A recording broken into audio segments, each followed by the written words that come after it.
ইসরায়েলের প্রধানমন্ত্রী Benjamin Netanyahu Asad সরকারের পতনকে অভিনন্দন জানিয়েছেন। সিরিয়ার রাজনৈতিক অস্থিরতার নতুন পর্বের সূচনাকে ঐতিহাসিক বলে উল্লেখ করে বগল বাজাচ্ছে ইসরায়েল। গোষ্ঠীদের দখলে সিরিয়ার চলে যাওয়ায় সেই প্রতিরোধ অক্ষের ভৌগোলিক যোগাযোগে ভাঙন ধরানোর আনন্দে আত্মহারা ইসরায়েল।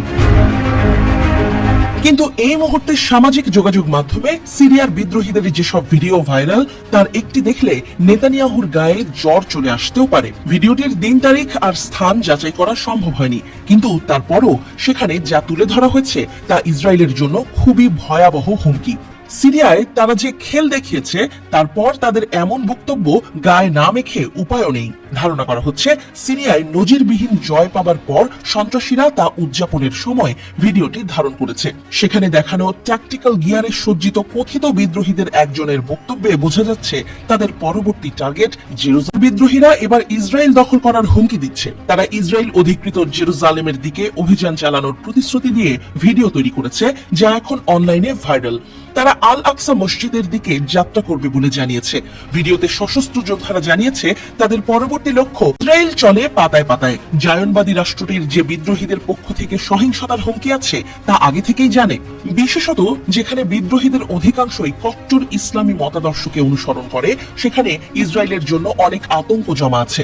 এরই মধ্যে সিরিয়ার অংশ দখলকৃত গোলান মালভূমি দিয়ে ইসরায়েলি ট্যাঙ্ক সিরিয়ায় ঢুকে গোলা বর্ষণ করেছে। বোমা হামলাও চালানো হয়েছে। এক্ষেত্রে ইসরায়েলের টার্গেট সিরিয়ার রাসায়নিক অস্ত্র উৎপাদন কারখানা আর অস্ত্রাগার। এসব মরণাস্ত্র সন্ত্রাসী গোষ্ঠীর হাতে গেলে সেগুলো ইসরায়েলের বিরুদ্ধে ব্যবহার করা হতে পারে, সেই ভয়ে ইসরায়েল আগে থেকেই পথের কাঁটা সরাতে লেগে গেছে।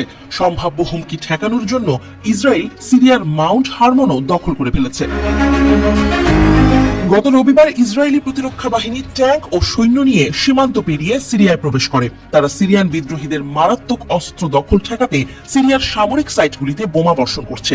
ইসরায়েলি সামরিক বাহিনী সিরিয়ার সীমান্তে ইসরায়েলি পতাকা ওড়াতে থাকা সৈন্যদের ছবি প্রকাশ করেছে। চুপ নেই বেনিয়ামিন নেতানিয়াহু। বিদ্রোহীরা সিরিয়া থেকে ইসরায়েলকে হুমকি দিলে তিনি সামরিক পদক্ষেপ নেয়ার ভয়ও দেখে। সিরিয়ান বিদ্রোহীরা রবিবার দেশটির সেনাবাহিনীর কাছ থেকে খুব একটা প্রতিরোধ ছাড়াই দামেস্ক দখল করে নিয়েছে। ক্ষমতাচ্যুত সিরিয়ার প্রেসিডেন্ট বাশার আল আসাদ তার পরিবার নিয়ে রাশিয়ার মস্কোতে চলে গেছেন। সেখানে তিনি মানবিক কারণে আশ্রয় পেয়েছেন।